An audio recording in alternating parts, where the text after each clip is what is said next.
for everyone, training the next generation of caregivers. Beyond the walls, their benefit to the community is everywhere, driving the local economy and supporting local organizations, initiatives, and neighbors.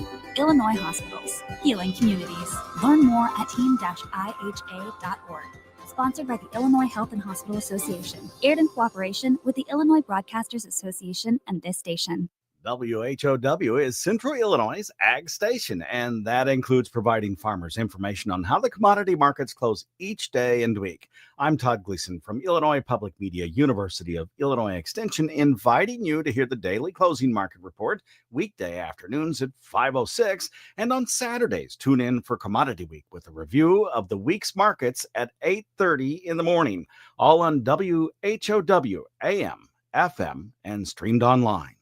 This is the voice of the Eastern Illinois University Panthers, Mike Brad, inviting all of our fans from Peoria to the Indiana state line to listen for Panther football again this fall on WHOW's many platforms on AM, FM, and streamed online. EIU Panther football is part of WHOW's great weekend sports programming schedule, including a Best of Clinton Maroon sports broadcast and CBS Sports Radio. We'll bring you every Panther game start to finish right here on Central Illinois' news, agriculture, and sports station, WHOW.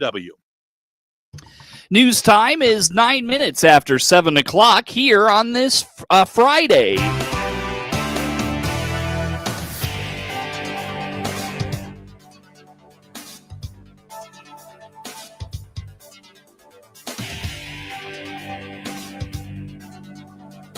Top of the morning from the newsroom of Regional Radio and DeWittDailyNews.com. I'm Seth Lawrence with this expanded 7 o'clock newscast brought to you by Baum Chevrolet Buick in Clinton, your Silverado headquarters, and brought to you by Connexus, providing fiber internet to Clinton. Learn more at DeWittDailyNews.com.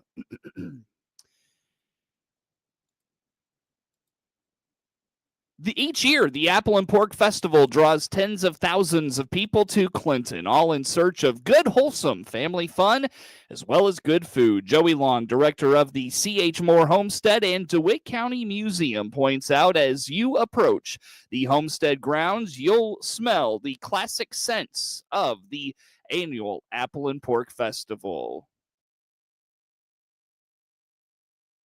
I'm going to take it back to what are they going to smell? That's the first thing before you get there and see. And you know what I'm talking about. I think that one of the signature features of this festival is just the smells. Mm-hmm. You know, as soon as you are approaching the grounds, you smell those ham and beans cooking over that open fire, you know, all these other wonderful, you know, aromas in the air.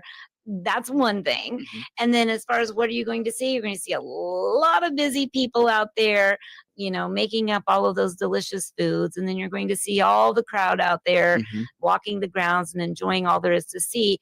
Just to give someone maybe an overview if they've not been before, we have over 20 food booths offering all sorts of old-fashioned apple and pork foods. We have a fine art show. We have a 19th century crafters tent. We have meal grinding demonstrations, blacksmith demonstrations, rope making demonstrations, and other crafters out there, you know, demonstrating how things were done in the old days, you know, from the basket weaving to the furniture making and wood carving and whatnot. We have free musical entertainment on the stage both days, you know, playing throughout. A favorite of the festival, Abraham Lincoln, is back this year to give 3 presentations a day about the 16th president's life and how he was connected to Clinton, and C.H. Moore Long commends him for being humorous while maintaining very historical accuracy. We have our very own Mr. Lincoln, who we all adore. Mr. Lincoln, he strolls the grounds and you know, chats with people and poses for photos with them. And then 3 times during each day, he gives a presentation. His presentations are just outstanding. They're about, depending on questions and answers, maybe 20 to 30 minutes. We do have a lot of seating around that area, so it's a great time to like take a break and take this in. And while they're very informative and so historically accurate, and one thing, he tailors them to our story, DeWitt County story, C.H. Moore's story, which, you know, that's outstanding. But You'll also, Lincoln, the real Lincoln, is known for being somewhat humorous. And our own Mr. Lincoln is quite funny as well. Right. It's not just like a history lesson. It's most like a history lesson and a stand-up comedy act. And we also have a tractor show. We have a huge flea market. We have all kinds of things going on. And just come and take it all in. It's a great way to usher in fall. It's just a great way to connect with your community. It's a great way to celebrate what it's all about and think about how fortunate we really are to have this museum and how fortunate we are to have this successful festival. Long credits the well-oiled machine that is the annual Apple and Pork Festival to all the volunteers who set everything up and take it all down. It is and always has been volunteers in Clinton that make the festival an annual success. Center Street will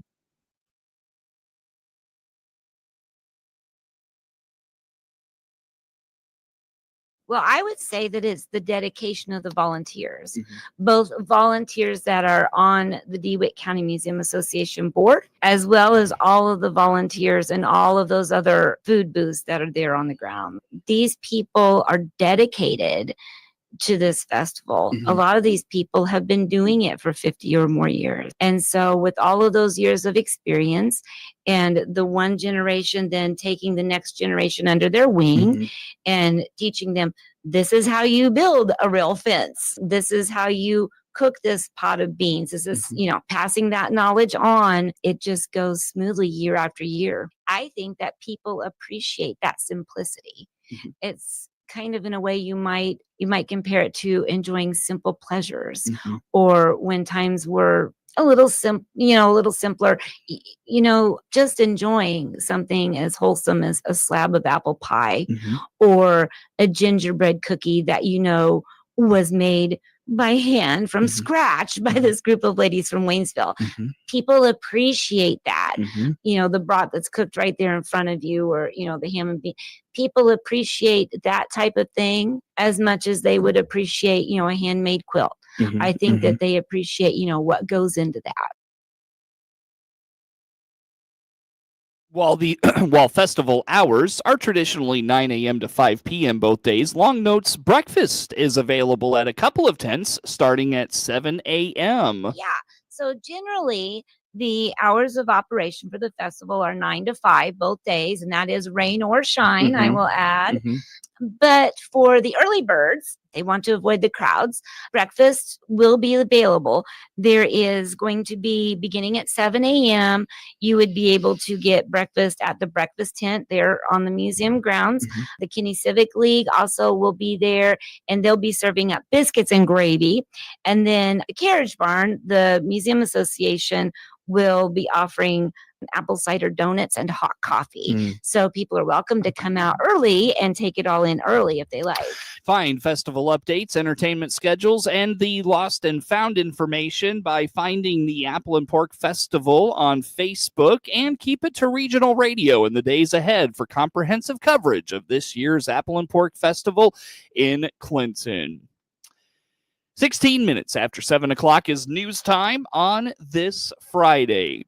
The Summer Heat challenged the electric grid this past summer, and Constellation is touting its ability to help meet that demand. On the WHOW Morning Show Thursday, Brett Nauman, communications manager for Constellation, told regional radio during the summer extended heat waves and record-breaking humidity, Constellation's emissions-free clean energy centers ran at nearly full capacity. When it's really cold or really hot out, we want our plants to be online producing electricity. So it's very important for us to be available in the winter and the summer. So that's a stat that we look at all the time. And we just, finished up the summer, and, all of our plants were on average online 98.8% of the time. So that means that, there's a very, very few hours where we were not providing electricity with nuclear. And that's one of the big benefits of nuclear is the reliability. There's more people using more electronics, and you got EV, electric vehicles, you got demand rising, and that's when you have in the summer with the hottest days, that's when you have people running their ACs and when the demand is at its highest. So, we basically try to make sure that we're operating all our facilities at those times. And to do that, we have these outages, and we make billions of dollars in investments in these outages to make sure that the plants can be producing during the hottest days of summer. The Clinton plant, we've probably pumped over the last 10 years hundreds and hundreds of millions of dollars into that plant to make sure that it runs reliably. And, the fact that it went 2 years between coming offline is just a testament to the work that's been done in these outages during that time frame. According to Nauman, there is an increased demand on the grid. He notes Constellation runs its fleets a little higher than most.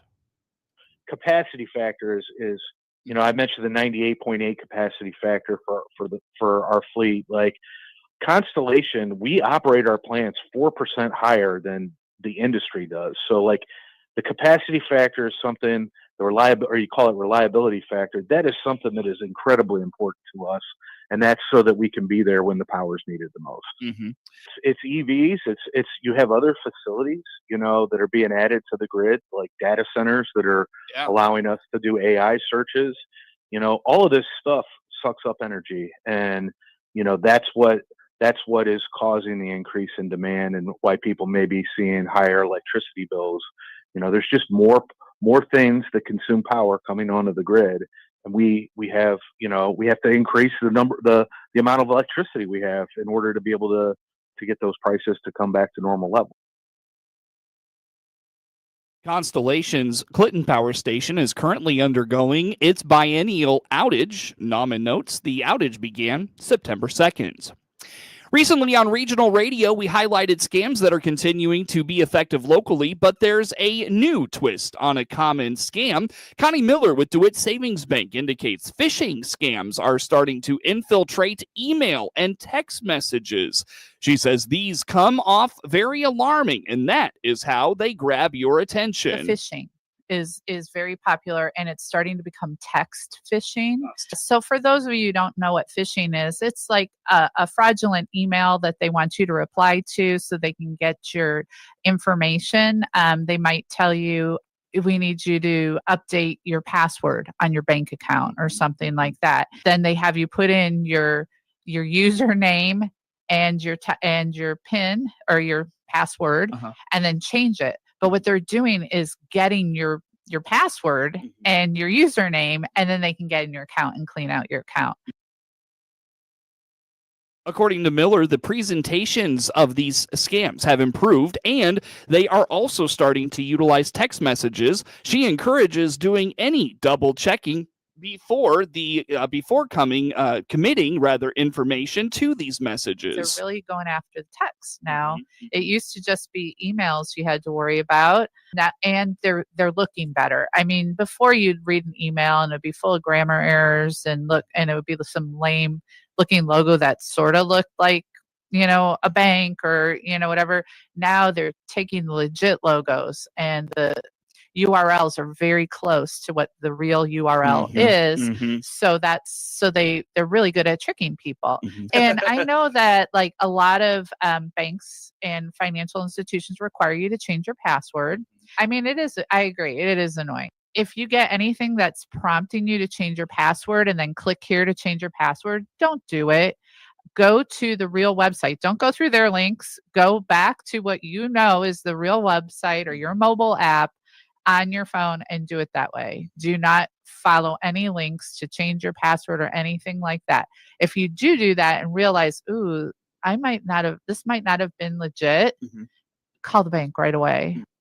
One way to make sure you have not fallen victim to a scam is to frequently check your accounts. While Miller recognizes many do not keep track of transaction-to-transaction details, utilizing your institution's mobile capabilities is a great way to make sure your money is safe. Call the bank if you're in question. We had a lady come in the bank the other day and ask if it was legit that we were requesting her to change her password, and it was not legitimate. We're there to help you. We want to protect your money. and don't be afraid to call us and ask questions. Usually they're able to figure that out right away. Because if you figure it out right away, you have within 60 days. So if it happens within 60 days, your losses are much less. But if you don't look at your accounts and you call us 6 months later and say, hey, I think someone got into this one account, we may not be able to help you. So remember to check your accounts. I know that checking them daily can be stressful. So I'm not saying do it daily, but at least once a week, go in and make sure there's nothing fraudulent. I mean, in the old days, we would have the statements would come out and we'd all reconcile our statements. I know people don't do that now, but at least just look through what's happened on your account and make sure that they're legit. People with online profiles should be very wary of scams on places like Facebook or dating apps. Miller indicates there are several ways people are being scammed and even becoming victims to crimes. We'll have more on that next week on Regional Radio. News time is 23 minutes after 7 o'clock on this Friday. We've got plenty more to wrap things up on WHOW. Experience the power of better connection with Connexus Fiber Internet. Connexus delivers ultra-fast, reliable speeds to keep you connected at the speed of life. Whether you're working from home, streaming your favorite shows, or gaming with your friends, Connexus has you covered. Say goodbye to buffering and dropped calls and say hello to fiber fast internet. Ready to upgrade your connection? Sign up today by clicking the Connexus icon at DeWittDailyNews.com. Nothing connects us like Connexus. Selection for a new Chevrolet is here at Baum Chevrolet Buick in Clinton and Farmer City. This is Scott Baum. Yes, from the Corvettes to the Suburbans and everything to help your family or business, Chevrolet has value options for your needs. This month, see our Silverado trucks in 1500, 2500, and 3500s in gas or diesel. Our Silverados have big savings with more discounts if you trade yours in. Chevrolet, together let's drive. BaumChevyBuick.com, right from the start. News time is 24 minutes after 7 o'clock here on this Friday. Again, I'm Seth Lawrence with you folks today for this expanded local newscast. Wrapping us up here for this Friday, when viewing autumn trees featuring leaves changing colors, keep in mind what impacts weather in the spring and summer may have on this year's display. Rod Bain has this report.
News time, 27 minutes after 7 o'clock on this Friday. Coverage of news brought to you by Baum Chevrolet Buick in Clinton, your Silverado headquarters, and brought to you by Connexus, providing fiber internet to Clinton. Learn more at DeWittDailyNews.com. Get news anytime at DeWittDailyNews.com. Sports is next. When it comes to finding primary care, you can be seen at any doctor's office, but at Memorial Care, you're not just seen, you're heard. Our primary care team takes the time to listen to you, building a lasting relationship based on transparency and trust. So when you notice a change in your health, you've got a team that's ready to advocate for what you need. Memorial Care, real connections. Learn more at memorial.health/primary care. It's time to think farm safety. Falls from high places or on slippery ground account for a fourth of all farm accidents every year. Stay on your feet by wearing safety shoes, by cleaning off footwear before climbing ladders, and by keeping all ladders in good repair. Today and every day in 2025,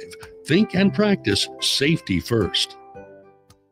For all your agronomy, grain, turf, fuel, and propane needs, contact Evergreen FS, your one local supplier. At Hickory Point Garden Homes in Forsyth, you get the independent lifestyle you want without the huge price tag. It's half the cost of most independent living options. No stairs, no worries. All duplexes have an attached garage. They're accessible, safe, and private. Say goodbye to maintenance and hello to freedom, because now you can go do whatever you want to do. If you're 55 or better, it's time to simplify your life. Hickory Point Garden Homes in Forsyth. Independent living done right. Find out more by clicking their icon at DeWittDailyNews.com. Don't touch that dial. You are tuned into Whiffle's Country WYFF, the station that's been family-owned and fiercely independent for almost 80 years. No nonsense, just common sense and chart-topping corn hybrids coming to farm gates all over the Central Corn Belt. Stay tuned for more Whiffle's Country hits like She Thinks My Colonel's Sexy, I Got 99 Problems But Yield Ain't One, and Mamas Don't Let Your Babies Grow Up to Sell Soybeans. Thanks for listening, and remember to keep it independent with Whiffle's Hybrids. With SRN News, I'm Bob Agnew in Washington. President Trump issued a warning of sorts to the radical left on Thursday, warning that attacks of political violence, if they were to continue, could eventually lead to some kind of backlash from the right. And he says the right could actually do a lot more damage to the left. And he is saying that that is nothing he wants to see on either side. But he says that the left would be wise to tone down its political rhetoric and especially its political violence. The president calling on Russia to end its war against Ukraine 2 days after meeting with Ukraine's leader at the United Nations. The president said it's time for Russia's Vladimir Putin to put an end to the conflict once and for all. At the start of an Oval Office meeting with the visiting Turkish president, Mr. Trump urged Turkey also to stop buying Russian oil while the war is still raging on. Looking to be a strong start on Wall Street today. Right now, the Dow futures up by 132. This is SRN News.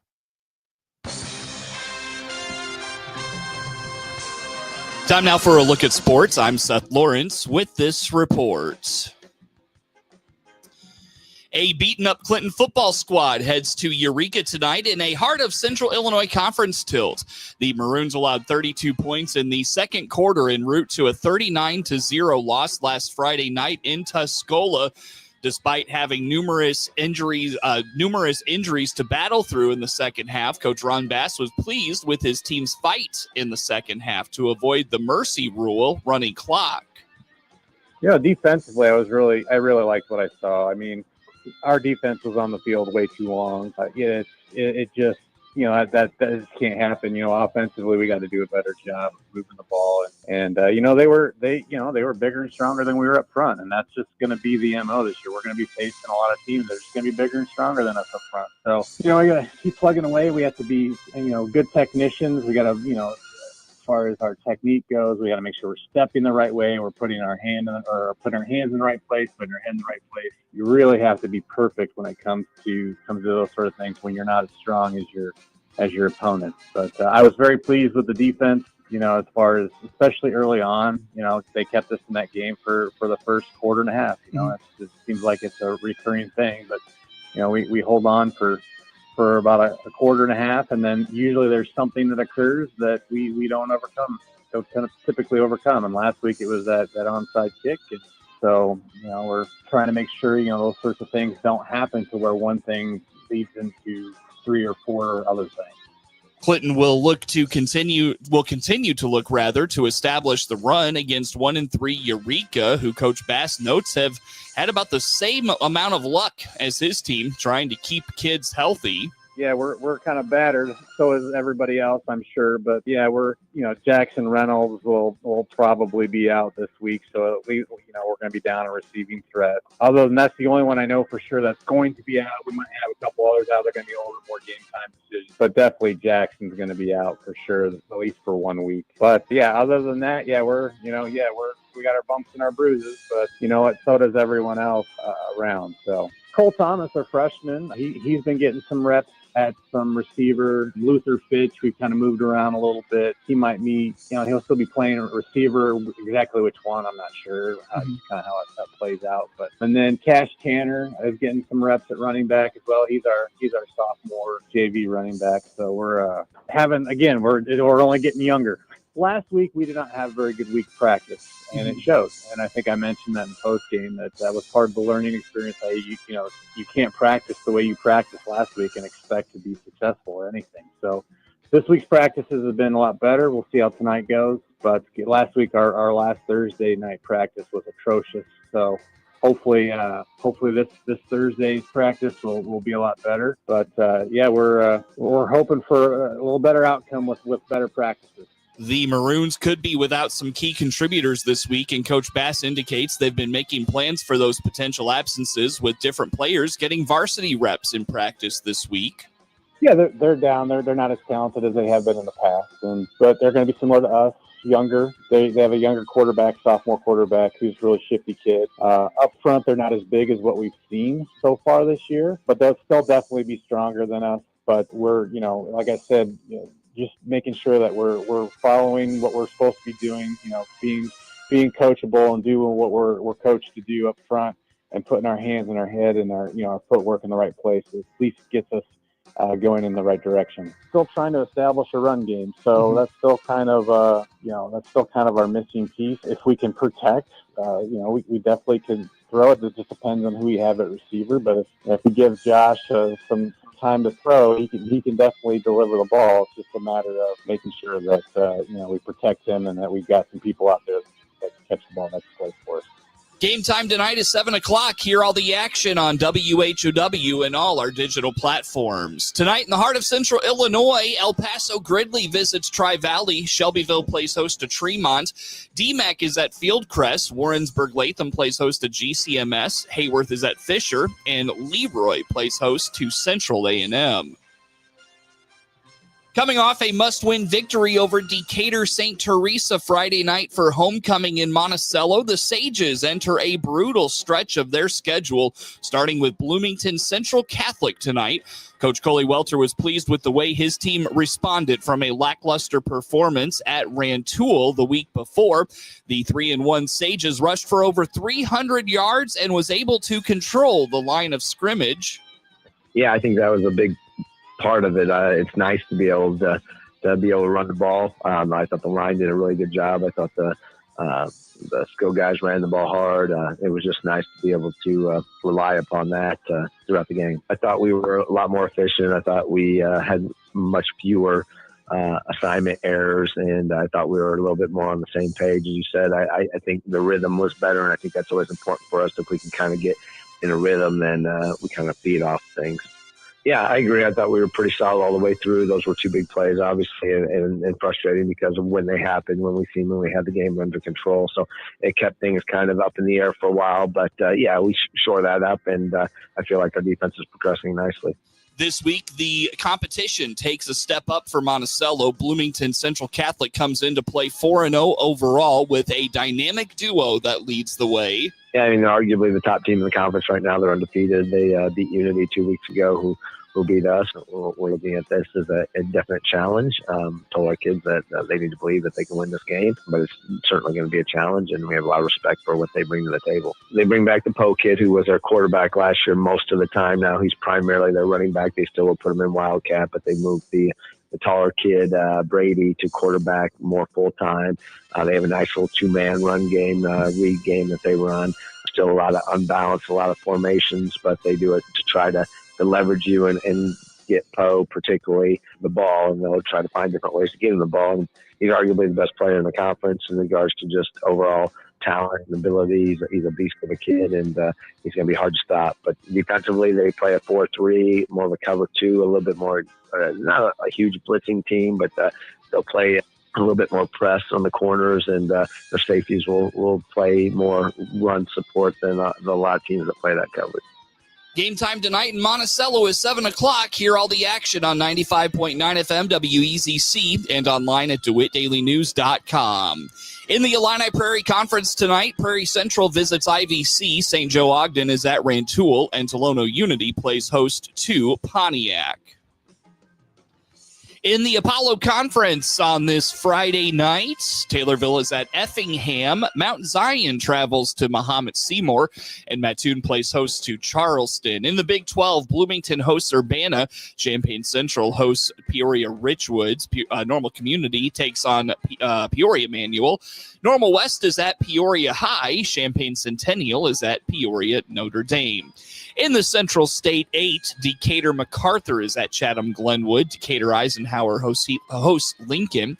Normal U High hosts Rochester. Springfield High travels to Quincy Notre Dame. Springfield Sacred Heart Griffin takes on Springfield Lanphier. And Jacksonville is at Springfield Southeast. In the Lincoln Prairie tonight, Sangamon Valley hosts Nokomis. Villa Grove is at Oakland Tri-County. Alla travels to Sullivan. And Toledo Cumberland plays host to Arcola. Tonight in the Middle Illini, Washington travels to Limestone. Metamora is at Canton. East Peoria hosts Dunlap, and Pekin hosts Morton. Sangamo Conference action this week. Auburn is at Athens. Pleasant Plains travels to Petersburg Porta. New Berlin is at Pittsfield. Riverton hosts Maroa Forsyth, and Olympia hosts Williamsville. Non-conference football action this week. Decatur St. Teresa plays host to Ridgeview Lexington. Argenta Oriena is at Madison. PBL takes on Tuscola. 8-man football this week. Blue Ridge hosts Martinsville, and Decatur Unity Christian is at Oblong. Illinois Fighting Illini football coach Brett Belima hopes to turn the page from a disastrous game, welcoming 21st ranked Southern California to Champaign to face the 23rd ranked Fighting Illini Saturday. Illinois at 3-1 climbed to number 9 on the strength of winning its first 3 games by a combined margin of 135-22.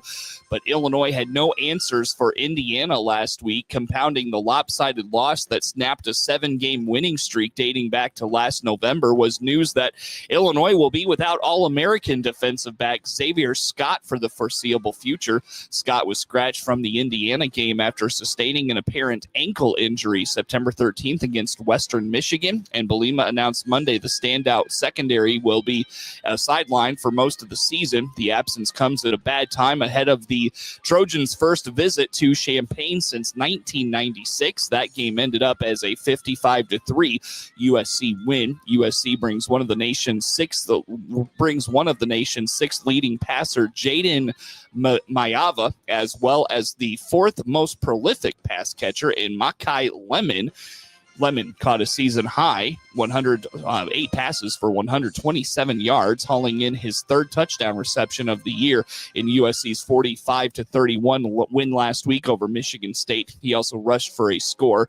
Like Mayava, Illinois quarterback Luke Altmaier has 9 touchdown passes without a pick, but has managed just 146 passing yards at Indiana. His top target has been Hank Beatty, who has 21 receptions for 302 yards and a touchdown. Meanwhile, of wideout Justin Bowick's 8 total receptions, 3 have been touchdowns. Game time in Champaign is 11 o'clock on Saturday. Eastern Illinois travels to Western Illinois Saturday as both teams open OVC Big South play for the 2025 season. EIU enters off a bye with a 1-2 record in non-conference play. Connor Wolf passed for 112 yards in the second half at Indiana State, and in the Panthers' last game against fourth-ranked Illinois State, Wolf shined in his first collegiate start, earning OVC Big South Freshman of the Week honors. He set an EIU freshman single-season game record with 411 passing yards and 4 touchdowns, breaking Jimmy Garoppolo's record of 341 yards set in October 2010 against Murray State. Game time is 3 o'clock Saturday. Hear all the action starting with a 2:30 pregame on WHOW and all its digital platforms.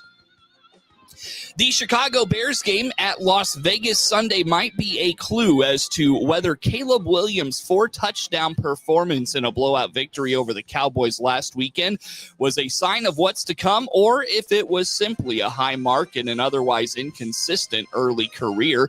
Few dispute Williams' big arm and elite athleticism, but often holds the ball too long and takes unnecessary hits and sacks in search of the big play. The pressure is on Williams in his second season to show why he was the fourth top pick, worth the top pick, that is. Beating the Cowboys soundly was a positive step in that direction. A similar performance against the Raiders would be another one. The Bears went from blowing an 11-point lead in the season opener against Minnesota to nearly matching a franchise record for points allowed in a blowout loss at Detroit. But against Dallas, it was a different story. The Bears got 4 takeaways, including a spectacular forced fumble by Tyreek Stevenson. They also had 3 interceptions, 2 by linebacker Tremaine Edmonds, and held Dak Prescott to 251 yards passing, sacking him twice and picking him off twice. Game time in Vegas is 3:25. Micah Parsons is set to take the field against his former team exactly a month after the Green Bay Packers acquired the star pass rusher in a blockbuster trade with the Dallas Cowboys. Parsons is pretty sure he's never been in the visitors' locker room at AT&T Stadium, and he's certain he will have his suite under the retractable roof at least the rest of the season, because he says, quote, "No refunds." Of course, the best payback for the 2-time All-Pro would be winning in prime time Sunday night. That would put the 2-1 Packers closer to their expected status as Super Bowl contenders, and the 1-2 Cowboys deeper into the hole of also-rans, which is how many have perceived them since owner Jerry Jones unloaded his best player for in his prime for 2 first-round picks and an older run-stopping defensive lineman in Kenny Clark. Dallas performed well in that season opening loss to Philadelphia. Then the defense was horrifically bad when Dallas found a way to beat the Giants, and again in a loss at Chicago, which dropped its first 2 and hasn't had a winning season in 7 years. With Parsons' return dominating the headlines, one of his new teammates enters the week as the NFL sack leader. Rashawn Gary has 4.5 sacks and has at least 1 in each game. Green Bay's 24 penalties, though, in its last 2 games represent the biggest total in a 2-game stretch since 2010. For Green Bay, left guard Aaron Banks and right tackle Zach Tom missed week 2 in their victory over Washington. They returned in last week's 13-10 loss to Cleveland. However, Tom lasted just 1 play, and Banks later got hurt as well. Game time Sunday night in the Big D is 7:20. In a game heard here on WHOW, Giancarlo Stanton grounded a go-ahead 3-run double, and the New York Yankees beat the White Sox 5-3 Thursday night to remain tied with Toronto atop the AL East going into the final weekend of the regular season. The White Sox were overmatched in the Bronx as the Bombers finished off a sweep behind Carlos Rodon's 18th win of the season as Giancarlo Stanton came up with a timely bases-clearing double in the 5th to put the Yankees on top for good. The 0-1. Hammered on the ground under the glove of Meade. That'll get into the corner and left. 2 runs are home. They're going to try to send Rice. The throw is late. And Giancarlo Stanton just picked up a bases clearing double. And the Yankees lead 4-3. With the win, the Yankees kept pace with the Blue Jays as they battled to the end of the season to see which team can claim the AL East and a first-round bye in the MLB playoffs. The Sox head to the nation's capital this weekend for one final series against the Washington Nationals. I'm Jeff Meller, and I'll have your pregame coverage starting at 5 p.m. Friday night on the ESPN 1000 Hard Rock Casino White Sox Network. Due to high school football, Eastern Illinois football, and the Apple and Pork Festival, the White Sox have concluded their 2025 slate on WHOW. Francisco Lindor homer to reach the 30-30 milestone for the second time. Brett Beatty went deep, and the Mets held off the Cubs 8-5 Thursday night to remain in position for the final National League wild card spot. Chicago's Shota Imanaga was tagged for a season-high 8 runs in 5 2/3 innings. Saya Suzuki homer twice, and Dansby Swanson connected for the Cubs, who have lost 6 of 7. Chicago, though, leads San Diego by 2 games with 3 to play for the top wild card spot and home field advantage in the opening round of the playoffs. The Cubs have not announced a starter for their game tonight against the Cardinals. The Mets will take on the Marlins tonight. Get